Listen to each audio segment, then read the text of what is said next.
Hello out there. This is DZ, your Overlord Dezeran, and welcome to Yu-Gi-Oh! Duelists of the Roses.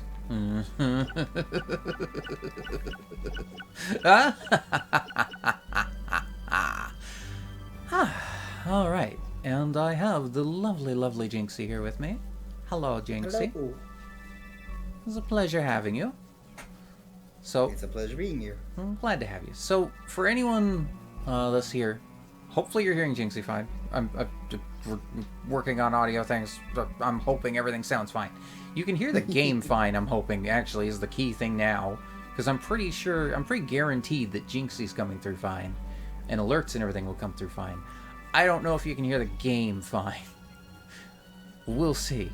A little quieter than you. Game audio is working. Okay. I might turn the game up a little bit then. I did turn it down a fair bit. Mm-hmm.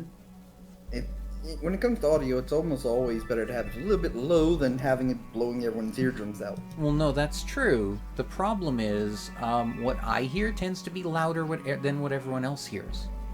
Right. That's why it's a little hard to judge, especially when it's going through a capture. Oh, I'm a little quiet. Oh. Alright, let me turn Jinxie up then. Game's loud enough. Oh, game was loud enough. Okay. I mean, I'm a little tanuki, so... Tiny Tanuki.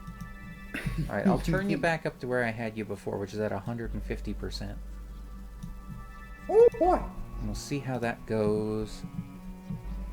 Actually, screw it. I'll overcompensate. We're going up to 175.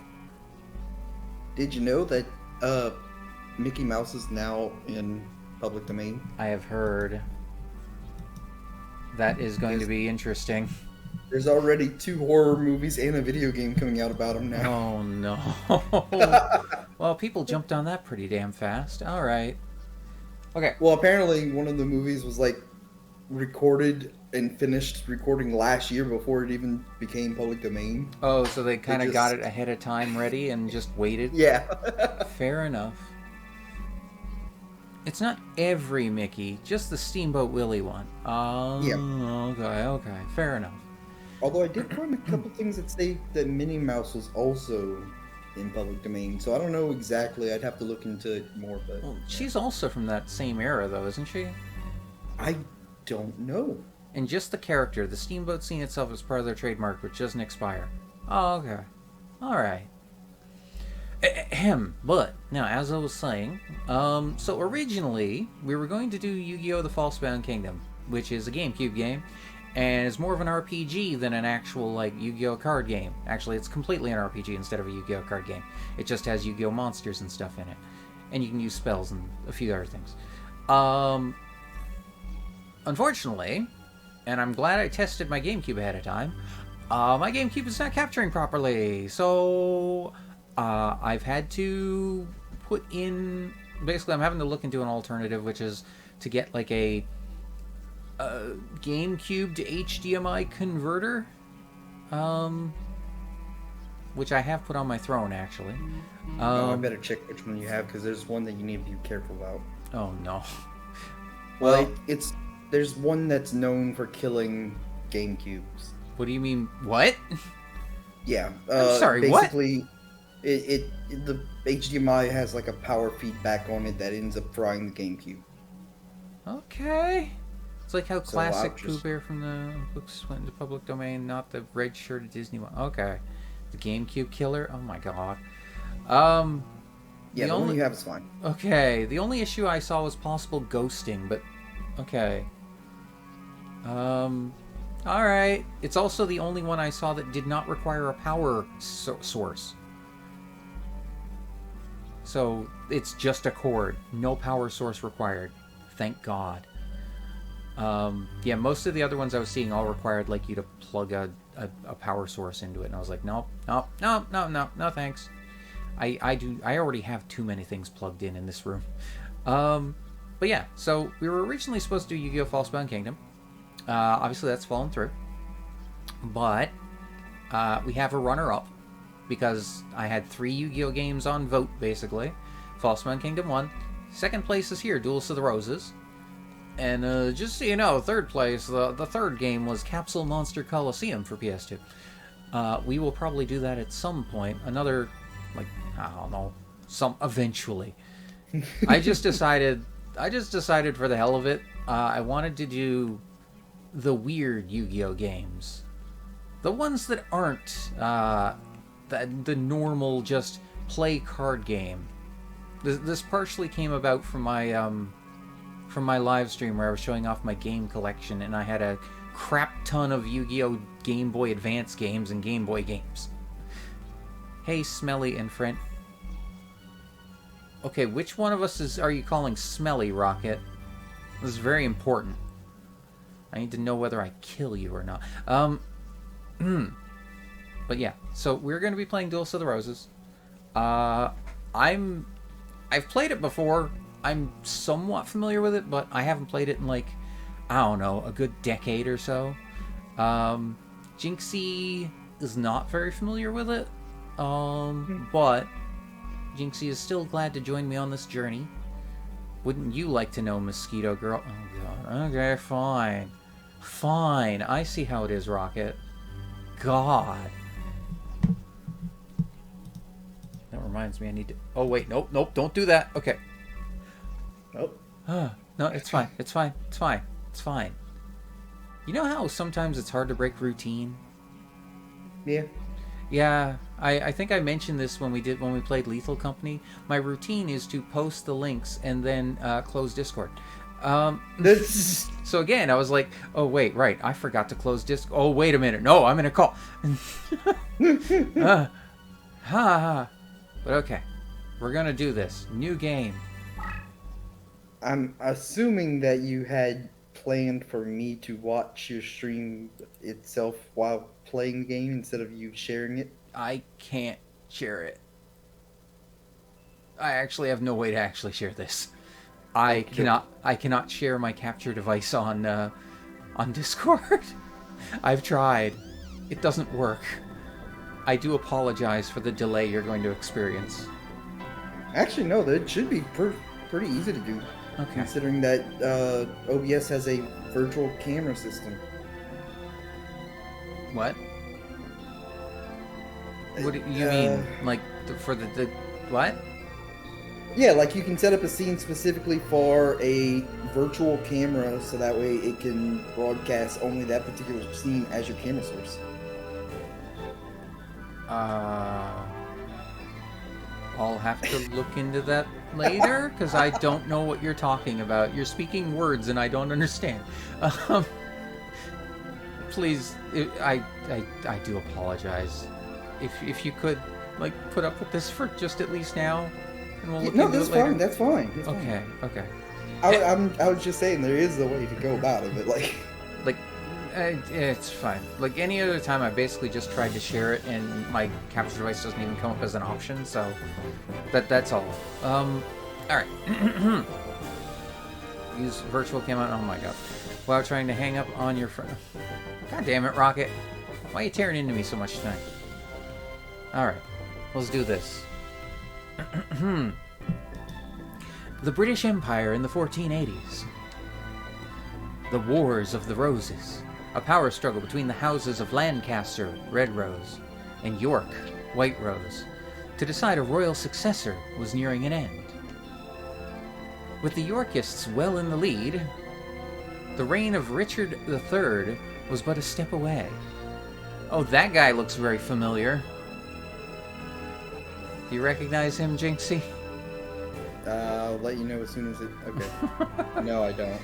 So, I don't remember the character's name.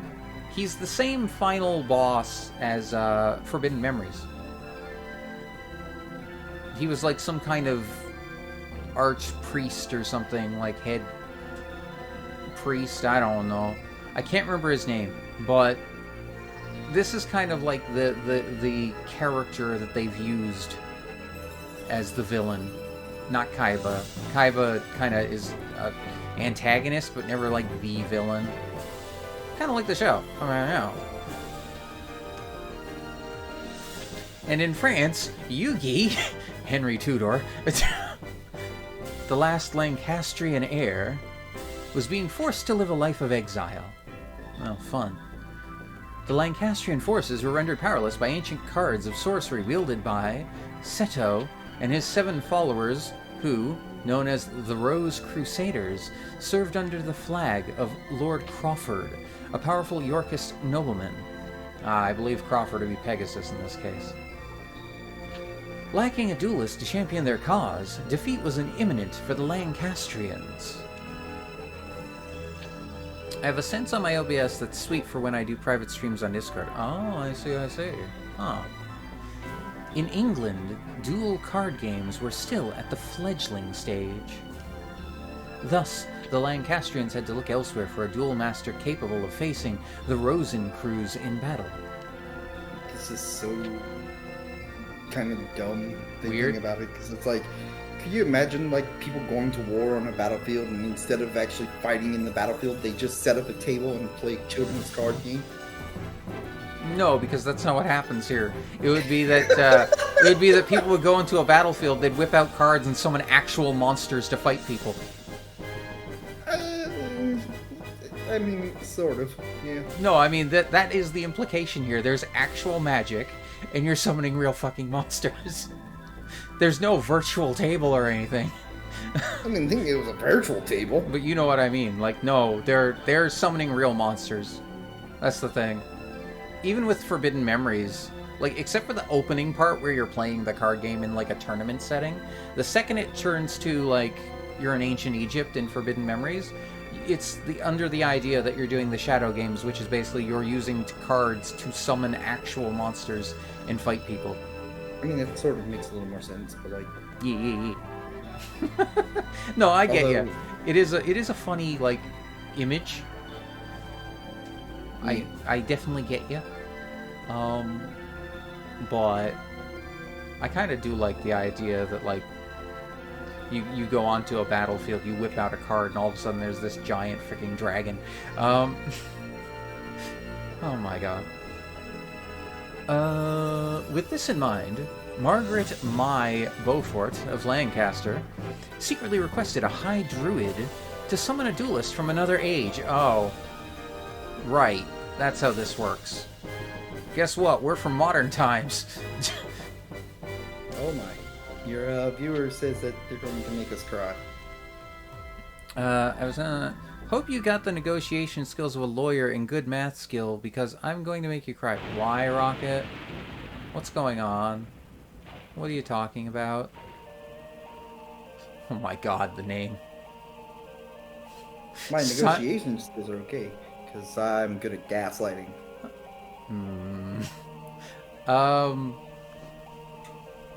Oh, I recognize that guy. Yeah, he was in Forbidden Memories as well. And I think his name in there was Simone or something like that. Unfortunately in this, he's Simon McMurrin. So I guess he's Scottish? Maybe? I don't know. Oh. McMorrin. Summoned from the mystic circle of red and white roses, the one capable of harnessing pure power. There was truth to the legend of the Rose Duelist. I'm not going to make you cry. I was making fun of how wars are fought in this world. Oh. I see. I see. Lady Margaret, I did it. Now we have the means for defeating the evil forces of Rosencrews. Oh, my apologies. In my excitement, I'd forgotten I was in the presence of the Rose Duelist. Quite a title for us to have been given. Allow me to introduce myself. I am Simon McMurrin, High Druid and Servant of Lancaster. Well, at least you're still like some kind of magic person. May I be so bold as to ask the name by which the Rose Duelist would like to be known?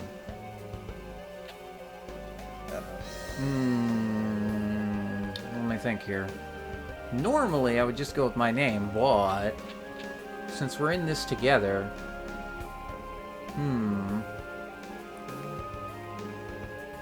trying to think of a good combination of our names. That is really weird that they put enter correctly, cancel spelled weirdly, and then edit is just EDT. Yeah. Yeah. Unfortunately. What would be a good combination?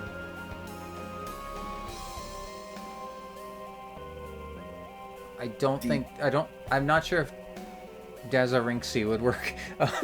Dazarinxi. I mean, Jinxaran might work. I don't know. Jinxaran. That sounds almost like a Pokemon. Oh my god! We can become a Pokemon. Dijinxi? Oh, like a Dijin? Like a Jin? Wowzaran? Jinxie. I get it. McMorrin is a Scottish surname. Yeah, that makes sense. Yeah, Selphie would know. Selphie is Scottish, actually. Smelly. Jinx is a Pokemon. I mean, that is true. Yes. One we all try to forget. I mean, look, I'm gonna say I like Jinx, but just because Jinx was my... I would always use Jinx in Gen 1. Gen 1, I use Jinx. I mean, it makes sense considering that Ice types were pretty strong in Gen 1. Mm-hmm. So... And Psychic types were really strong in Gen 1. And it was both. Oh my. Ice to kill dragons and Psychic to kill everything else. I mean, even though dragons weren't really weak against ice at the time. No, they were. No. Dragons had nothing weak against... Dragons were weak Gen to ice and dragon in Gen 1. Not in... Yeah. I'm gonna have to pull up a thing about that. I mean, double check if you want, but I'm pretty sure dragon were only weak to ice and their own typing. I'll go with the Jin. So we're basically still just Jinxie, but it's got my J in it. Yeah. I'm cool with that. Although that almost looks like I'm calling us DJ Inksy. Jinx was DDZ's Poke. No, they were not. That's going a little far, Rocket. No. Ice is a great type for a move and a horrible type for a Pokemon to have. I mean...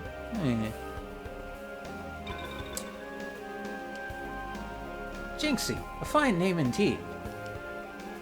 Now here's the situation. The year is 1485 and you're currently in Stonehenge near Salisbury, England. Salisbury, England.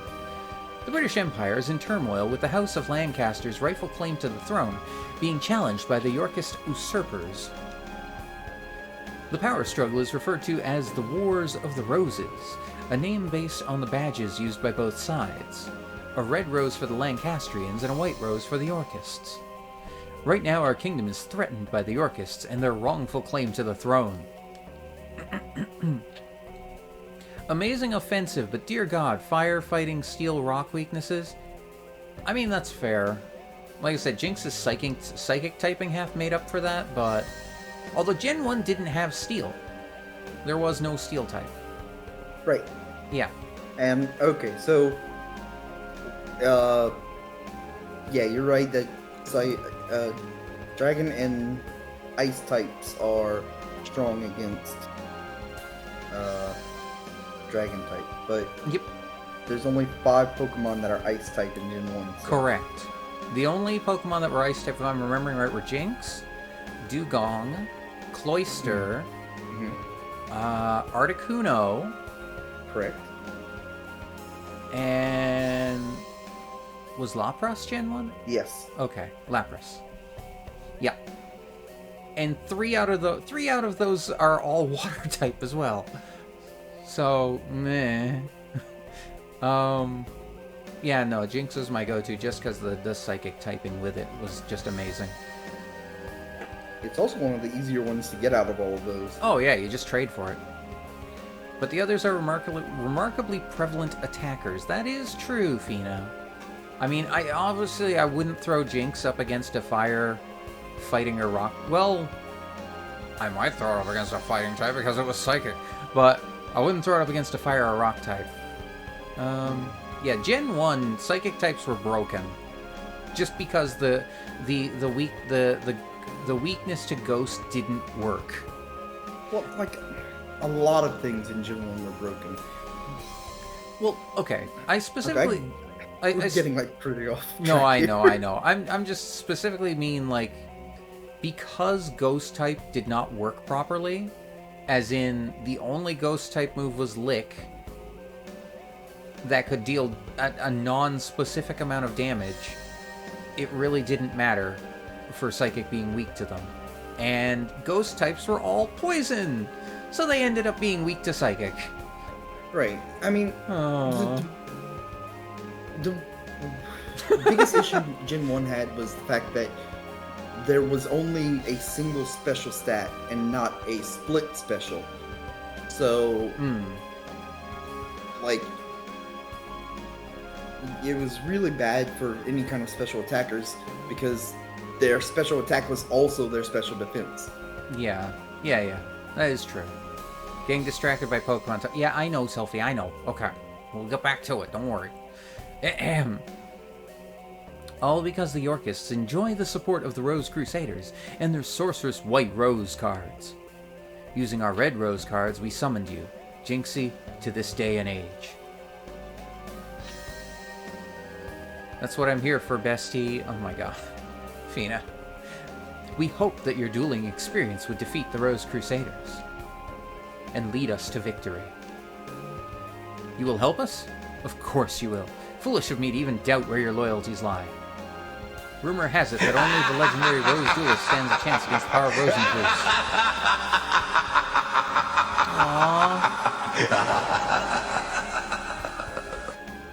Aww. 13 months.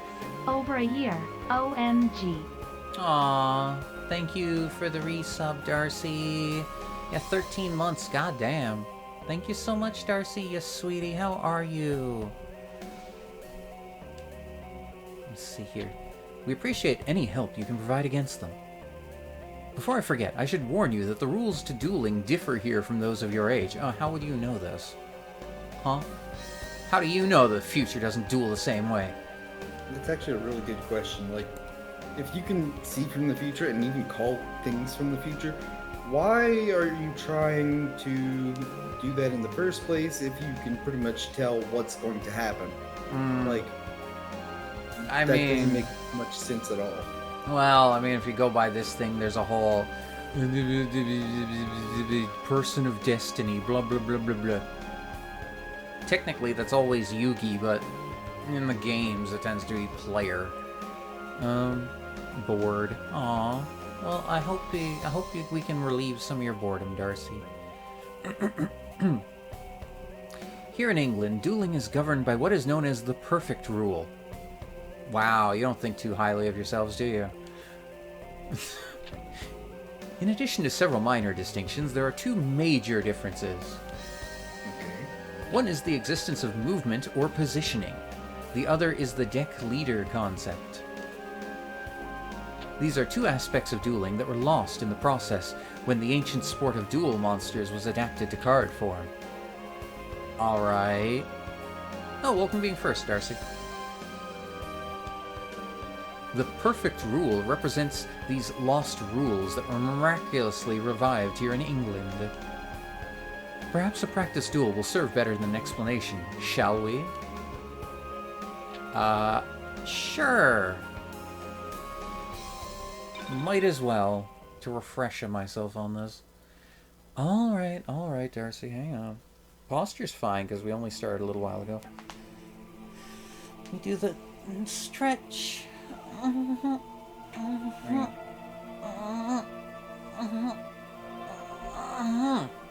god, I think you heard my elbows crack. Oh my god. Hydrate. And Jinxie, I apologize if this sounds too close, but... Darcy, you are such a sweet little blood bag. There you go.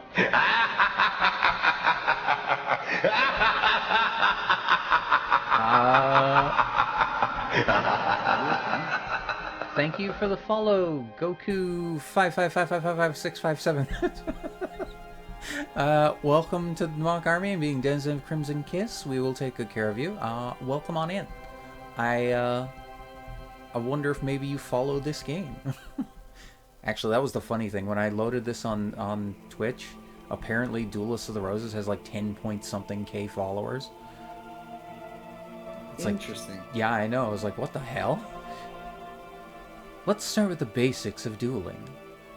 First, let me show you how to summon a monster. Okay, fine. To bring a monster into play, you must summon it from your hand to the field. Now let's draw a card from your deck. Okay. Currently, the card you're indicating is your deck leader, the Dark Magician. I do use swords, so I can take care of myself. Well, alright, Goku. Well, still, pleasure to have you here.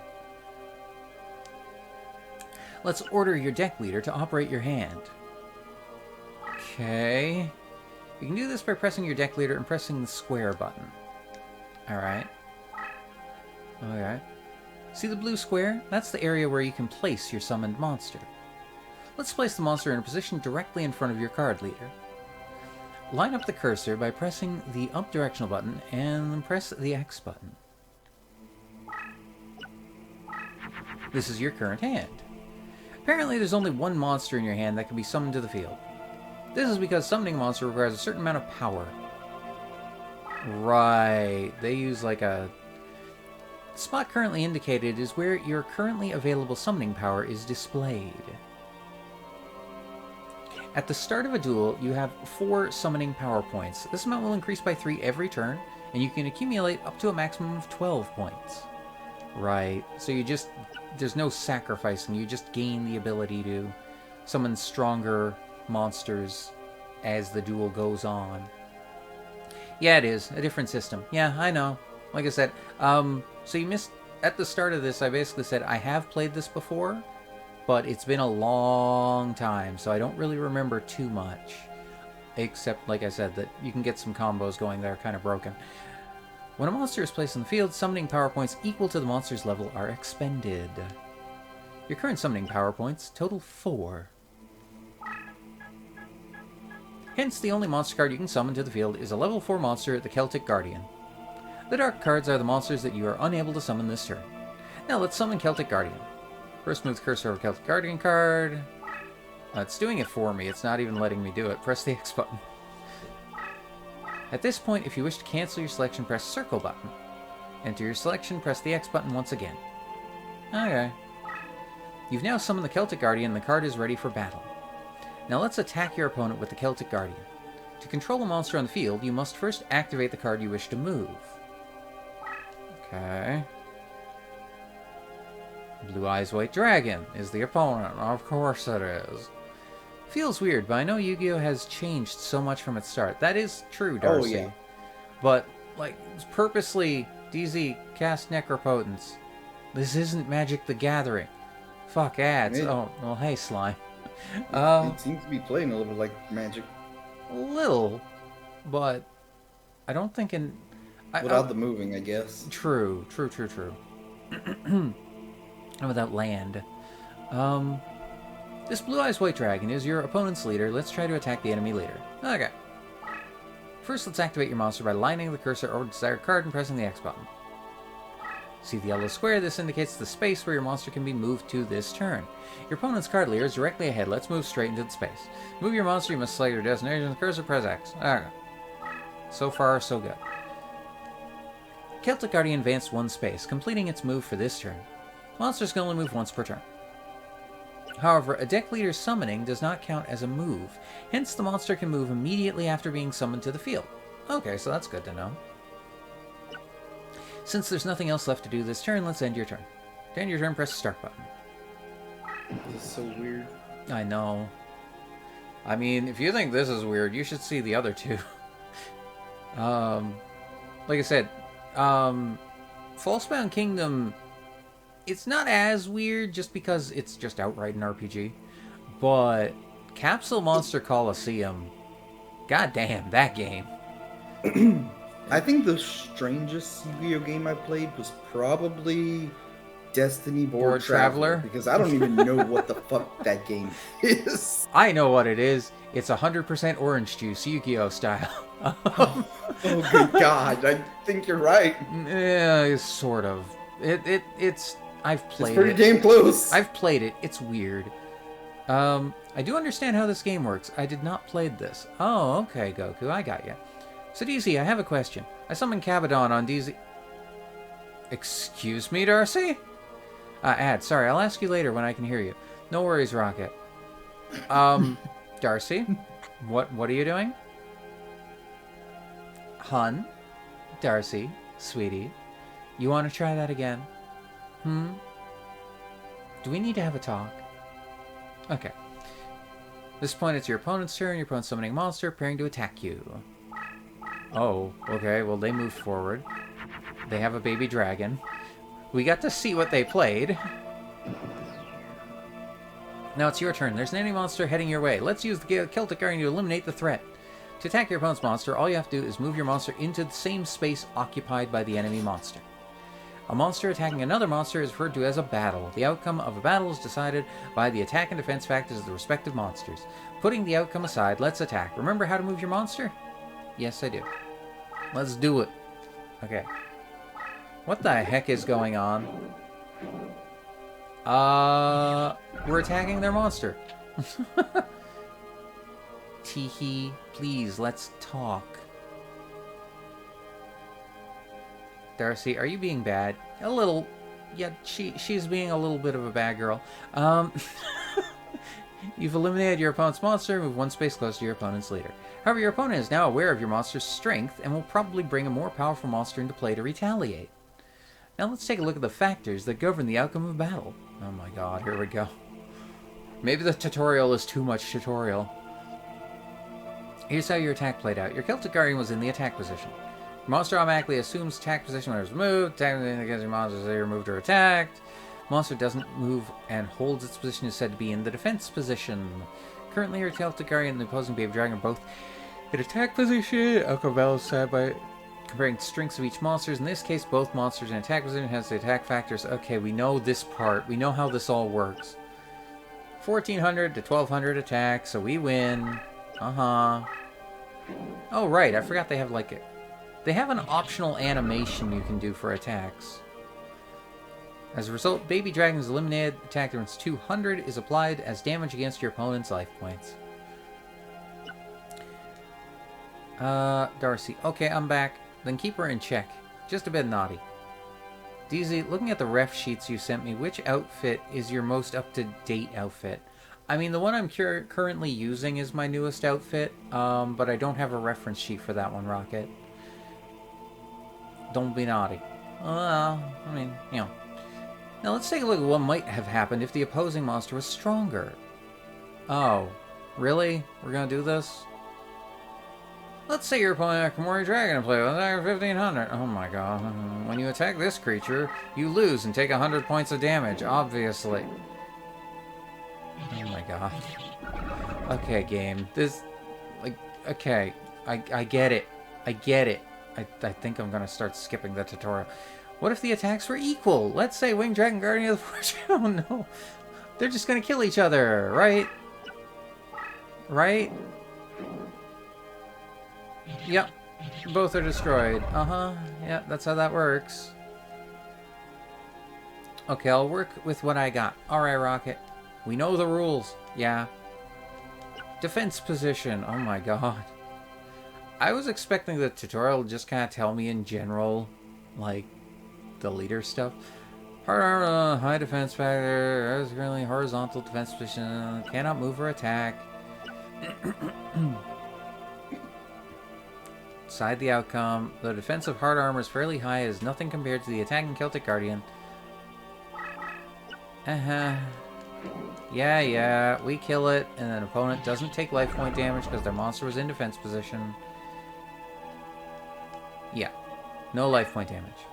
Maybe I just want to be a bit spicy with easy, you know, as I do. Oh my god. We know the rule. Yeah. Also, hi, Selfie. Didn't see you there until now. Oh my god. Let's see what happens if the defending monster is awkward. Okay. If we attack into 2000 defense, we take 600 damage. Come on, game. We know the basics of Yu-Gi-Oh! I just need to know the weird rules of this game. I want to see DZ in the defense position. Darcy. Darcy. Wait, I can tease using... Oh my god. Ah. Well, if you attack the rock, our defense equal. Neither is destroyed and I don't take damage. That's what happens. Right? I'm right. That concludes our lesson on battle. Thank God. As you recall, your Celtic Artist successfully moved into a position where it could attack your opponent's leader. Your opponent's leader is unsupported and defenseless, leaving wide open for a direct attack. Direct attack, Attacking the leader will result in inflicting LP damage. Direct attack, do it. Okay. It's fine. I'm kind of quiet tonight, lol. It's so cold and I'm tired. Aw, okay, Selfie. If you played the TCG, you should know. Yeah, I do know the basics, Goku. It's just, Duelists of the Roses plays a little bit different. Hi, Granny. Hi, V4. I'm not your granny. How are you, though? So, does magic and trap cards just not exist in this game? No, they're in this game, too. But currently you're winning. However, your opponent may retaliate. With this in mind, summon a monster with a high defense point. Oh my god, please stop.